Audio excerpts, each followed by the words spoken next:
mostri.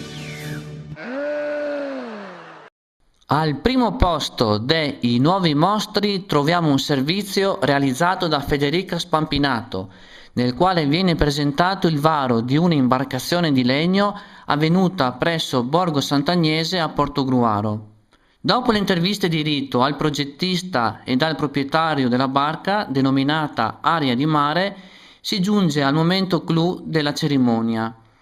Ad una signora è stato dato il compito di rompere, come vuole la tradizione, una bottiglia di champagne contro l'imbarcazione, per assicurarle la buona sorte. Purtroppo la bottiglia si è rotta al secondo tentativo, come si vede chiaramente dalle immagini, un evento considerato malaugurante. Ma sentite al termine del servizio qual è stato il commento di Rosario Padovano. La bottiglia si è infranta al primo colpo sulla poppa di Aria di Mare, buon vento dunque ad Aria di Mare. Le parole di Padovano, in palese contrasto con quanto si è potuto vedere nel video, non ci devono stupire. Lui è abituato al suo notiziario dove i servizi vanno in onda sempre al primo colpo senza intoppi. Ce ne parla...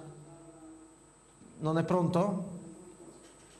Vado avanti con le notizie regia. Grazie, abbiamo un piccolo problema tecnico, la regia di Portogruaro sta cercando di risolverlo, io intanto vado avanti con le notizie, è sabato sera anche per il nostro computer. Sulla scaletta in questo momento prevedo un altro servizio da Bibione, dobbiamo continuare a... quindi riavvii il computer?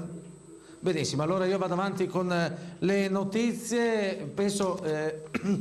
Siamo in diretta per cui sto conversando anche con il regista Davide Fichera. Vado avanti anche con le notizie che riguardano le immagini e le mettiamo senza immagini?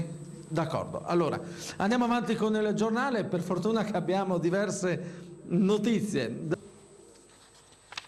Credo che non sia ancora possibile mandare in onda i servizi.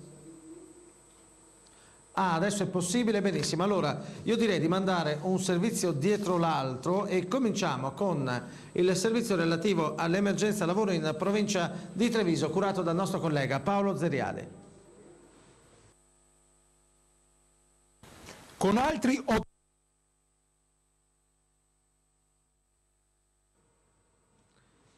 Niente, persistono dunque i nostri problemi tecnici, a questo punto non c'è più tempo per il nostro telegiornale, questi servizi ve li riproporremo sicuramente nelle prossime edizioni del nostro TG. Mi scuso ancora con voi gentili telespettatori e confido naturalmente nella vostra comprensione. È davvero tutto dalla regione del Veneto, vi auguro buon fine settimana, buon proseguimento con i nostri programmi. Grazie e arrivederci.